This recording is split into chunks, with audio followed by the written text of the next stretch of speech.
24 বছরের একটা মেয়ে ন্যাশনাল ইউনিভার্সিটিতে পড়ে। কিছুক্ষণ আগে এসেছিল পরামর্শ নিতে। সমস্যা মেনস্ট্রুয়েশন ইরেগুলার, মাথা ব্যথা করে, চুল পড়ে যায়, ঘুম ঠিকমতো হয় না, মেজাজ খিটখিটে। আরও কিছু জানার পরে তাকে প্রশ্ন করলাম, আমি জানতে চাইলাম যে তার যখন খুব রাগ হয় তখন তার কেমন লাগে। বলছে খুব খারাপ লাগে আর বিরক্ত লাগে। গরম কাতর, লবণ পছন্দ করে। বাবা দ্বিতীয় বিয়ে করেছে, তারা 3 বোন। বাবার নতুন সংসারে আর এক বোন এখন ঢাকা থেকে বরিশাল চলে যাচ্ছে মায়ের সাথে। কেসটা এমন, তাহলে আমরা সহজেই বুঝতে পারছি যে এটা একটা সাইকোসোমাটিক ডিসঅর্ডার, মনোদৈহিক রোগ হতে যাচ্ছে বা হয়েছে তার। এই ধরনের একটা ফ্যামিলি প্রবলেম যদি তা কারো হয়, তার তো ঘুম আসার কথাও না, তার মাথা ব্যথা হওয়ারই কথা। অর্থাৎ যেমনটা হওয়ার কথা ঠিক তেমনটাই তো হয়েছে।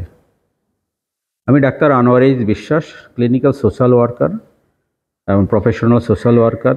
সাথে আমি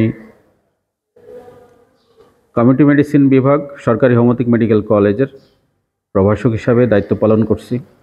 দীর্ঘ 25 বছর যাবৎ হোমিওপ্যাথি প্র্যাকটিস করি। আমার chamber global homeopathy clinic, Mirpur 2 ঢাকাতে। এছাড়া আমি কুষ্টিয়া এবং কুষ্টিয়াতে 2টা চেম্বার মেনটেন করি শুক্রবারে।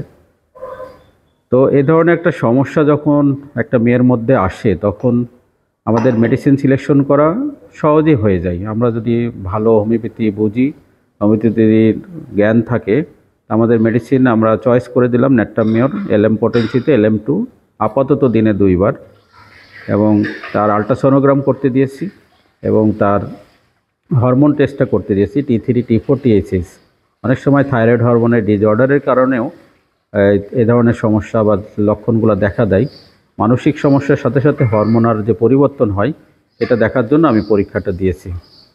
তো যারা হোমিওপ্যাথিক স্টুডেন্ট আছে এবং যারা হোমিওপ্যাথি আমার বন্ধু কলিগ আছে, তাদের উদ্দেশ্যে এই ভিডিওটা, এবং সাথে যারা বিভিন্ন সমস্যার মধ্যে আছে এবং এ ধরনের মানসিক সমস্যায় কাউন্সিলিং ছাড়া আসলে সম্পূর্ণ রোগ আরোগ্য করা সম্ভব হয়ে ওঠে না। কাউন্সিল আমাদের রোগকে আরোগ্য করতে সহায়তা করে। এই জন্য তাকে পরামর্শ দিয়েছি রিপোর্ট আসার পরে সে যেন অবশ্যই একটু মানসিকভাবে প্রশান্ত থাকার জন্য কাউন্সিলিং নেই, তাহলে পরিপূর্ণ চিকিৎসাটা আসবে। হোমিওপ্যাথি এবং মেডিটেশন, তারপরে কাউন্সিল, এইসব বিষয়গুলা, যোগা, যোগাসন, এগুলা রোগ আরোগ্যের সহায়ক। রোগী ভালো হয় দ্রুত। সবাই ভালো থাকবেন। আসসালামু আলাইকুম ওয়া রাহমাতুল্লাহ।